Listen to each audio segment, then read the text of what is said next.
ಇಲ್ಲಿ ಎಲ್ಲ ವೀಕ್ಷಕರಿಗೆ ಒಂದು ಸೂಚನೆ. ನಾವು ಕಾಶಿ ಯಾತ್ರೆಗೆ ಹೋಗ್ತಾ ಇದ್ದೀವಿ ಅಂದರೆ ಮಧ್ಯದಲ್ಲಿ ಯಾವ ಕಾರಣಕ್ಕೂ ಯಾವ ದೇವರು ನೋಡಬಾರ್ದು ಅಂತ ಯಾವ ಶಾಸ್ತ್ರನೂ ಇಲ್ಲ. ಕಾಶಿ ಯಾತ್ರೆಯಲ್ಲಿ ಯಾವ್ದು ನಡೆಯುತ್ತೋ ಅಷ್ಟು ಮಟ್ಟಿಗೆ ನೋಡ್ತಕ್ಕಂಥ ಅವಕಾಶಗಳು. ಕೆಲವರಿಗೆ ಬೇಜಾರು ಅನಿಸ್ಬೋದು, ಕೆಲವರು ಏನಪ್ಪ ಎಲ್ಲೋ ಎಳ್ಕೊಂಡು ಹೋಗ್ತಾ ಇದ್ದಾರೆ ಅನಿಸ್ಬೋದು. ಕಥೆನೇನು ಎಳ್ಕೊಂಡು ಹೋಗ್ತಾ ಇಲ್ಲ, ಇದು ನಿಜವಾದ ಜೀವನ. ಆದ್ದರಿಂದ ಇಂಥ ಒಂದು ಪರಿವರ್ತನೆ ಆಗಬೇಕು ಪ್ರತಿಯೊಬ್ಬ ಮನುಷ್ಯನಲ್ಲೂ ಅನ್ನೋತಕ್ಕಂಥ ವಿಚಾರಗಳನ್ನ ಮನವರಿಕೆ ಮಾಡಿಕೊಂಡಾಗ ಜೀವನದಲ್ಲಿ ಆಗತಕ್ಕಂಥ ಆಗು ಹೋಗುಗಳನ್ನ ನಾವೇ ಸರಿಪಡಿಸ್ಕೋಬೋದು. ಯಾವತ್ತಾದರೂ ಬಂದ ಅವಕಾಶವನ್ನು ಬಿಡಬಾರ್ದು.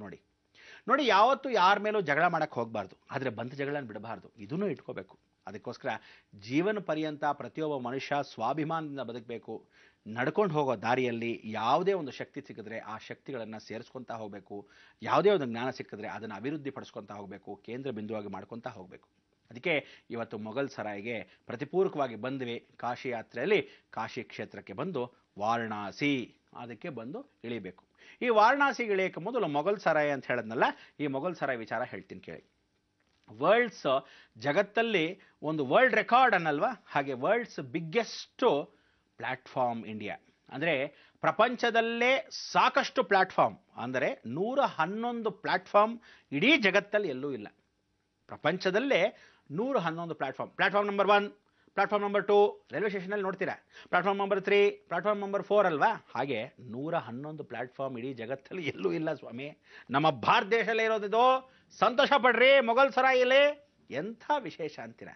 ಇಷ್ಟು ಪ್ಲ್ಯಾಟ್ಫಾರ್ಮಲ್ಲಿ ಇನ್ನೊಂದು record, 10 platform, world's longest platform, ಅದು ನಮ್ಮ ಭಾರತ ದೇಶದೇ, ಇದೇ ಮೊಘಲ್ ಸರಾಯಲ್ಲಿ. ಜಾಸ್ತಿ ಏನಿಲ್ಲಪ್ಪ, 3 ಕಿಲೋಮೀಟರ್ ಅಷ್ಟೇ ಉದ್ದ ಇರೋದು ಪ್ಲ್ಯಾಟ್ಫಾರ್ಮು. ನೋಡಿದ್ರೆ 10 ಪ್ಲ್ಯಾಟ್ಫಾರ್ಮು 3 ಕಿಲೋಮೀಟರ್ ಅಷ್ಟು ಉದ್ದ ಇದೆ ಅಂದರೆ ಎಷ್ಟು ದೊಡ್ಡ ಪ್ಲ್ಯಾಟ್ಫಾರ್ಮ್ ಇರಬೇಕು ಜಗತ್ತಲ್ಲಿ. ಅಷ್ಟೂ ಜನ ಅಷ್ಟು ದೊಡ್ಡ ಟ್ರೈನ್ ಹತ್ಬೋದು ಅಂದರೆ ಎಷ್ಟು ಬೋಗಿಗಳು ಬೇಕು. ನೋಡಿದ್ರೆ 111 ಪ್ಲ್ಯಾಟ್ಫಾರ್ಮ್, 1, 2, 3 ಪಕ್ಕದಲ್ಲಿ ಎಷ್ಟು ಚೆನ್ನಾಗಿರುತ್ತೆ ನೋಡೋಕ್ಕೆ. ಸ್ವಲ್ಪನಾದ್ರೂ ಆಲೋಚನೆ ಮಾಡಿ. ನಿಜವಾಗ್ಲೂ ಇದೆಲ್ಲ ಭಾರತ ದೇಶದಲ್ಲಿ ಇದೆಯಾ ಅಂದರೆ ಸಂತೋಷ ಆಗಲ್ವೇನ್ರಿ? ನಿಜವಾಗ್ಲೂ ಎಷ್ಟೋ ಹೆಮ್ಮೆಯಾದ ವಿಚಾರಗಳು ನಮ್ಮ ಭಾರತ ದೇಶದಲ್ಲಿ ಅಡಗಿ ಹೋಗಿದೆ. ಆದರೂ ಸಹ ಜ್ಞಾಪಕ ಇಲ್ಲ, ನಮ್ಮ ಭಾರತ ದೇಶದ ಮೇಲೆ ಅಭಿಮಾನಿಗಳಿಲ್ಲ ಎಷ್ಟೋ ಜನಕ್ಕೆ. ಇದನ್ನೆಲ್ಲ ತಿಳ್ಕೋಬೇಕು. ಲೋಕಜ್ಞಾನ ಇಲ್ಲದೆ ಇದ್ರು ಕನಿಷ್ಠ ಪಕ್ಷ ನಮ್ಮಲ್ಲಿರ್ತಕ್ಕಂಥ ಕಾಮನ್ ಸೆನ್ಸ್ ಮುಖಾಂತರವಾಗಿ ಎಲ್ಲ ಜನರಲ್ ನಾಲೆಜನ್ನು ಥಿಂಕ್ ಮಾಡಿ ನಮ್ಮಲ್ಲೇ ಇಟ್ಕೋಬೇಕು. ಇಟ್ಕೊಂಡಾಗ ಜೀವನದಲ್ಲಿ ನೀವು ಒಂದು ಮುಂದುವರಕ್ಕೆ ಸಾಧ್ಯತೆ ಖಂಡಿತವಾಗ್ಲು. ಇಲ್ಲಿ ಮೊಘಲ್ ಸರಾಯಿಂದ ನಾವುಗಳು ಕಾಶಿ ವಾರಣಾಸಿಗೆ ಹೋಗಬೇಕಾದ್ರೆ ವರ್ಣ ಅಸಿ ಅನ್ನೋದನ್ನೇ ಕಾಶಿ ಅಂತ ಕರಿತೀವಿ. ಕಾಶಿ ಅಂದರೆ ಸಂಸ್ಕೃತದಲ್ಲಿ ಆ ಕಾಲದಲ್ಲಿ ಕಾಶಿ ಅಂದರು. ಇವತ್ತಿನ ದಿವಸ ವಾರಣಾಸಿ ಅಂತ ಹೇಳಿಬಿಡ್ತಾರೆ. ಈ ವಾರಣಾಸಿ ಅಲ್ಲ, ವರ್ಣ ಅಸಿ. ಅಸಿ ಅನ್ನೋ ಒಂದು ನದಿ, ವರ್ಣ ಅನ್ನೋ ನದಿ, ವರ್ಣ ಅಸಿ ಮಧ್ಯೆ ಕಾಶಿ. 2300 ಅಡಿ ಎತ್ತರದಲ್ಲಿ ಇದೆ ಕಾಶಿ.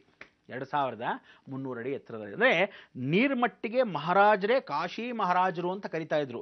ಆ ಕಾಲದಲ್ಲಿ ಆ ಕಾಶಿ ಮಹಾರಾಜರು ಕಟ್ಟಿರ್ತಕ್ಕಂಥ ಊರೇ ಎಷ್ಟು ದೊಡ್ಡದು, 2300 ಅಡಿ ಎತ್ತರದಲ್ಲಿ. ಯಾಕೆ ಗೊತ್ತಾ ಕಟ್ಟಿದ್ರು? ಮುಂದಾಲೋಚನೆ. ಗಂಗೆ ಇಷ್ಟು ಜೋರ ಆಕಾರದಲ್ಲಿ ಬಂದರೆ, ಆ ಪ್ರವಾಹ ಬೀರಿದ್ರೆ ಅವಳು ಸಾಧಾರಣವಾಗಿದ್ದಾಗ ಗಂಗೆ ಎಷ್ಟಿರ್ತಾಳೆ ಗೊತ್ತಾ? 1200 ಫೀಟ್, 700 ಫೀಟ್, 1200 ಕೆಳಗೆ, 700 ಫೀಟಿಂದ ಹಿಡಿದು ಜಾಸ್ತಿ. ಅಂದರೆ ಸಾಧಾರಣವಾಗಿ ನೀವು ಬೆಳಗ್ಗೆ ಹೊತ್ತು ನಿಂತ್ಕೊಂಡ್ರೆ ಗಂಗೆ ಹತ್ರ ಕೂತ್ಕೊಂಡಿರಿ, ಗಂಗೆ ಹತ್ರ ಕಾಲಾಡಿಸ್ಕೊಂಡು ಕೂತಿರ್ತೀರ. ಒಂದು ಪುಟ್ಟ ಆಂಜನೇಯನ ದೇವಸ್ಥಾನ ನೋಡಿರ್ತೀರ. ಬೆಳಗ್ಗೆ ಕೂತಿದ್ದೀರ ಗಂಗೆಯ ದಡದಲ್ಲಿ ಕೂತ್ಕೊಂಡು ಹೀಗೆ ಹಾಗೆ ನೋಡ್ತಾ ಇರ್ತೀರ. ಒಂದು ಪುಟ್ಟ ದೇವಸ್ಥಾನ ಕಾಣುತ್ತೆ. ಸಾಯಂಕಾಲ ನೀವಿದೇ ದೇವಸ್ಥಾನ ಹತ್ರಕ್ಕೆ ಬನ್ನಿ, ಆ ಬೆಳಗ್ಗೆ ನೋಡಿದ ಗುಡಿ ನಿಮಗೆ ಕಾಣಲ್ಲ. ಎಲ್ಲಿ ಮಾಯ ಆಗತ್ತೆ ಅಂತಲ್ಲ, ಇಲ್ಲಿ ಮಾಯಾಜಾಲ ಏನಿಲ್ಲ. ನೀರು ತುಂಬೋಗಿ ನೀವು ಇನ್ನೊಂದು 4 ಮೆಟ್ಲು, 5 ಮೆಟ್ಲು, 10 ಮೆಟ್ಲು ಹಿಂದಕ್ಕೆ ಹೊಟ್ಟೋಗಿರ್ತೀರ. ಅಂದರೆ ಬೆಳಗ್ಗೆ ಕೆಳಗೆ ನಿಂತಿರ್ತೀರ 700 ಅಡಿಲಿ, ಸಾಯಂಕಾಲ ಆಗ್ತಾ ಇನ್ನೊಂದು 100 ಅಡಿ ಮೇಲಕ್ಕೆ ಹೋಗಿ ನಿಂತ್ಕೊಂಡ್ಬಿಟ್ಟಿರ್ತೀರ. ಅಷ್ಟು ನೀರು ಹೆಚ್ಚಾಗ್ಬಿಡುತ್ತೆ ದಿನ ಸಾಯಂಕಾಲ ಸಾಧಾರಣವಾಗಿದ್ದಾಗಲೇ. ಇನ್ನು ಮಳೆಗಾಲದಲ್ಲಿ ಕೇಳಬೇಕಾ, 1700 ಅಡಿ, 1800 ಅಡಿ, 1650 ಅಡಿ ಹೀಗೆ ಬರ್ತಾ ಇರತಕ್ಕಂಥ ಪ್ರವಾಹ ಗಂಗೆ ಎಷ್ಟು ಹರಿತಾಳೆ. ಈಗ ಕಲಿಯುಗದಲ್ಲಿ ಜಾಸ್ತಿ ಏನಿಲ್ವಂತೆ, 2000 ಕಾಶಿ ಮುಳುಗಿ ಹೋಗುತ್ತೆ. 2300 ಅಡಿ ಯಾವ ಮೂಲೆಗೆ ವಿಶ್ವನಾಥನ ತೊಳೆದು ಸ್ನಾನವನ್ನ ಮಾಡಿಸ್ತಾಳಂತೆ ಗಂಗೆ. ಅಂದರೆ ಎಷ್ಟು ಎತ್ತರಕ್ಕೆ ವಿಶ್ವನಾಥನ ಕಟ್ಟಿದ್ರೆ ಈ ಗಂಗೆ ಅಲ್ಲಿ ಬಂದು ಮುಟ್ಟಿ ಸ್ನಾನವನ್ನ ಮಾಡಿಸ್ತಾಳೆ ಅಂದರೆ, ಅದಕ್ಕೆ ಕಲಿಯುಗ ಪ್ರಕೃತಿಯ ಲಯವಾಗೋ ಸಮಯಕ್ಕೆ ಇದೆಲ್ಲ ಜ್ಞಾಪಿಸ್ಕೋಬೇಕು. ಇಲ್ಲಿ 64 ಘಾಟ್ಗಳಿದೆ ಕಾಶಿ ಕ್ಷೇತ್ರದಲ್ಲಿ. ನೀವು ಸ್ಟೇಷನ್ನಿಂದ ಟಾಂಗಲ್ಲಿ ಬರಬೇಕು. ಯಾವ ಕಾಲಕ್ಕೂ ಆಟೋಗಳಲ್ಲಿ ಬರಬೇಡಿ, ಹೋಗಬೇಡಿ. ಯಾಕೆ ಅನ್ನಿ, ಭಾಳ ಮೋಸನಪ್ಪ. 100 ರೂಪಾಯಿಗೆ 500 ರೂಪಾಯಿ ಇಸ್ಕೊತಾನೆ. ಅವನೇನು ಹೇಳ್ತಾನೆ ಗೊತ್ತಾ, ಇಲ್ಲಿರೋದೇ ಹೀಗ್ರಿ, 100 ರೂಪಾಯಿ ಅಂತ ತೋರಿಸಿದ್ರೆ 500 ರೂಪಾಯಿ ಕೊಡಬೇಕು ಅಂತಾನೆ. ಜಗಳ ನಿಂತ್ಕೊಂಡ್ಬಿಡ್ತಾನೆ. ಯಾಕೆ ಬೇಕು? ನೀವು ಅಯ್ಯೋ ಅನ್ನಂಗಿಲ್ಲ. ಯಾಕೆ ಅನ್ನಿ, ಕೆಲವು ನಪುಂಸಕರೇ ಆಟೋ ಓಡಿಸೋರು ಜಾಸ್ತಿ ಜನ ಇಲ್ಲಿ. ಇಲ್ಲದೇ ಇದ್ರೆ ಇನ್ನೊಂದಷ್ಟು ಜನ ಅರ್ಧಂಬರ್ಧ ಕೊಲೆ ದೊರಡೆ ಮಾಡಿರ್ತಕ್ಕಂಥವ್ರೆ ಆಟೋ ಓಡಿಸೋರು. ಭಾಳ ಜನ ಪಾನ್ ಬಿಡಾಗ ದರ್ದ ಹಾಕ್ಕೊಂಡು ಹೋ ಅಂತ ಇರೋರೇ ಜನಗಳು. ದಯವಿಟ್ಟು ಹೇಳ್ತೀನಿ, ಟಾಂಗಾಲ್ ಹೋಗಿ. ಯಾಕೆಂದರೆ ಟಾಂಗಾಲ್ ಆದರೆ ಆವಾಗ ನಾನು ಹೋಗ್ಬೋದಾಗಿತ್ತು, ಟಾಂಗಾಲ್ ಹೋಗಿ ಕಾಲ ಈಗ ನಡುವೆ ಯಾವ್ದಾರ ಬಸ್ ಇದೆ ಸಾಧಾರಣ ಹೋಗಿ. ಇಲ್ಲ ಟಾಂಗಾ ನಾನು ಕೂತ್ಕೊಂಡೆ ಅಂತ ಇಟ್ಕೊಳ್ಳಿ, ಕುದುರೆ ಮೇಲೆ ಕೊಂಡ್ಬಿಡುತ್ತೆ, ಏನಂತೀರಾ?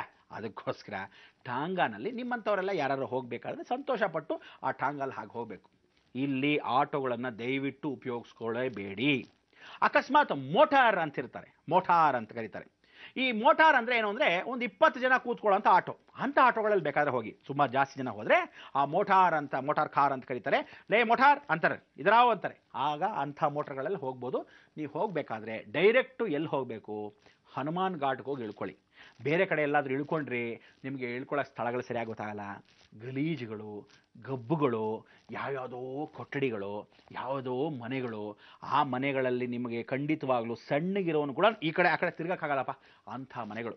ಸೊ ಇದೆಲ್ಲ ಕಾಶಿಯ ಒಂದು ಅನುಭವಗಳನ್ನು ನಿಮಗೆ ವಿಚಾರಪೂರ್ವಕವಾಗಿ ಯಾಕೆ ಹೇಳ್ತಾ ಇದ್ದೀನಿ ಅಂದರೆ, ಪಾಪ ರಾಮೇಶ್ವರದಿಂದ ಕಾಶಿಗೆ ಹೋಗ್ತಾ ಇದೆ ಗುರುಗಳೇ, ಅದನ್ನು ಸ್ವಲ್ಪ ಹೇಳಬಾರ್ದಾ ಅಂತ ಆವತ್ತಿನ ದಿವಸ ಯಾರಾದರೂ ಪತ್ರ ಬತ್ತು ಕಳಿಸ್ತೀರ. ಅದಕ್ಕೆ ಮುಂದಾಲೋಚನೆ ನಾನೇ ಮಾಡ್ಕೊಂಡ್ಬಿಟ್ಟಿದ್ದೀನಿ. ನಿಮಗೆಲ್ಲ ವಿಚಾರ ಸ್ಪಷ್ಟೀಕರಣ ಪಡಿಸಿದ್ರೆ ನಿಮಗೂ ಸಂತೋಷ, ಆನಂದ. ಹೇಳ್ತಕ್ಕಂಥ ಸೂಚನೆಗಳು ಎಷ್ಟು ಮಟ್ಟಿಗೆ ಆಗುತ್ತೋ ಅದನ್ನು ವಿಚಾರ ತಿಳಿಸ್ತೀನಿ. ಯಾಕೆಂದರೆ ನಾನಲ್ಲಿ ಸಾಧಾರಣ ಏನಿರಲಿಲ್ಲ, ಜಾಸ್ತಿ 3 ವರ್ಷ ಇದ್ನಲ್ಲ.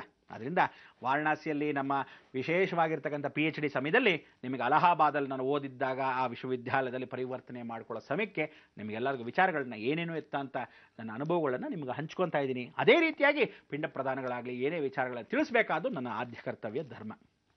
ಇಲ್ಲಿ ನೀವು ಆ ಮೋಟಾರ್ ಕಾರದಲ್ಲಿ ಹೋದಾಗ ಇಳ್ಕೋಬೇಕಾದ ಹನುಮಾನ್ ಘಾಟ್. ಇಲ್ಲಿ ಸಾಕಷ್ಟು ಜನ ದಕ್ಷಿಣದಿಂದಾನೇ ಹೋಗಿ ಸೆಟ್ಲ್ ಆಗಿದ್ದಾರೆ.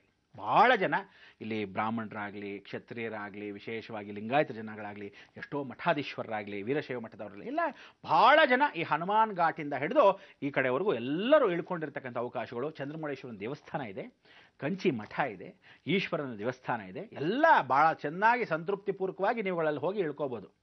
ಇಲ್ಲಿ ಪ್ರತಿಯೊಬ್ಬರ ಮನೆಯಲ್ಲೂ ಶ್ರಾದ್ದ ಕಾರ್ಯವನ್ನು ಮಾಡಿಸ್ತಕ್ಕಂಥವರೇ ವಾಸವಾಗಿದ್ದಾರೆ. ಶ್ರಾದ್ದ ಕಾರ್ಯ ಅಂದರೆ ನೋಡಿ, ಶುಭ ಅಶುಭ ಅಂತ ಕರಿತೀವಿ.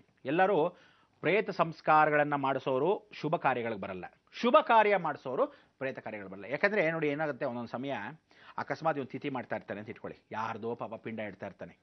ಇಂಥ ಸಮಯದಲ್ಲಿ ಓಂ ಅರ್ಘ್ಯಂ ಸಮರ್ಪಯಾಮಿ ಅನ್ನಲ್ಲ, ಅರ್ಘ್ಯಂ ತರ್ಪಯಾಮಿ. ಇವನು ಇನ್ನೊಬ್ಬನ ಪಿಂಡ ಇಟ್ಬಿಟ್ರೆ ಏನು ಮಾಡೋದು, ಬದುಕಿದ್ದೊಂದು ಹಾಗಾಗ್ಬಿಡುತ್ತೆ. ಅದಕ್ಕೆ ದೇವ್ರ ಮಂತ್ರ ಇದ್ದ ಸಮಯದಲ್ಲಿ ಆ ಚಮ್ಯಾಂ ಸಮರ್ಪಯಾಮಿ ಅಂತ ಇವನ್ ಮಂತ್ರ ಹೇಳಕ್ಕೆ ಆ ಮಂತ್ರ ಬದಲು ಅಪಶಬ್ದ ಬಂದ್ಬಿಟ್ರೆ ಏನು ಮಾಡೋದು? ಹಾಗೆ ಅರ್ಘ್ಯಕ್ಕೂ ತರ್ಪಣಕ್ಕೂ ವ್ಯತ್ಯಾಸ ಇದೆ ನೋಡಿ. ಒಂದು ಚೂರು ವ್ಯತ್ಯಾಸ ಚೇಂಜ್ ಆಗೋಯ್ತು, ಬದುಕಿದ್ದವನು ಸತ್ತಿದ್ದವನು ಮೇಲಕ್ಕೆ ಹೋಗ್ಬಿಟ್ಟ. ಅದಕ್ಕೆ ಜೀವನದಲ್ಲಿ ಇವನ್ನ ಆ ಪೂಜೆ ಕರಿಬಾರ್ದು, ಅವನ್ನ ಈ ಪೂಜೆ ಕರಿಬಾರ್ದು. ಇದು ಸಂಸ್ಕಾರ ಮೊದಲಿಂದ ಬಂದ್ಕೊಂಡ್ಬಿಟ್ಟಿದೆ. ಅದರಿಂದ ಪ್ರತಿಯೊಂದು ಆಚರಣೆ ಇಂತಿಂಥವರೇ ಮಾಡಬೇಕು ಅಂತ ದೊಡ್ಡ ಹಿರಿಯರು ಆ ಕಾಲದಿಂದ ಮಾಡ್ಕೊಂಡು ಬಂದಿದ್ರು. ಆ ಪದ್ಧತಿಗಳನ್ನ ನಿಮಗೆ ಹೇಳಿದ್ರೆ ಅಷ್ಟೇ ಹೊರತು ಯಾಕೇನು ಅಂತ ಪಾಪ ಅವ್ರಿಗೂ ಗೊತ್ತಿಲ್ಲ, ವಿಚಾರಗಳನ್ನು ತಿಳ್ಕೊಂಡಿಲ್ಲ. ನೀವಿಷ್ಟು ವಿಚಾರ ಮಾತಾಡ್ಕೊಂಡ್ವಿ, ಹನುಮಾನ್ ಘಾಟಲ್ಲಿ ಬಂದಿದ್ದೀರಾ, ಅಲ್ಲೆಲ್ಲ ಕೊಠಡಿಗಳಿದೆ, ಎಲ್ಲ ಮಠಗಳಿದೆ, ಯಾರ್ಯಾರಿಗೆ ಎಲ್ಲಿ ಬೇಕೋ ಇಳ್ಕೊಂಡಿರಿ, ನಿಮ್ಮ ಅನುಕೂಲ ಸೌಕರ್ಯಗಳು ನೋಡ್ಕೊತಾರೆ. ಈಗ ಬಂದೆ.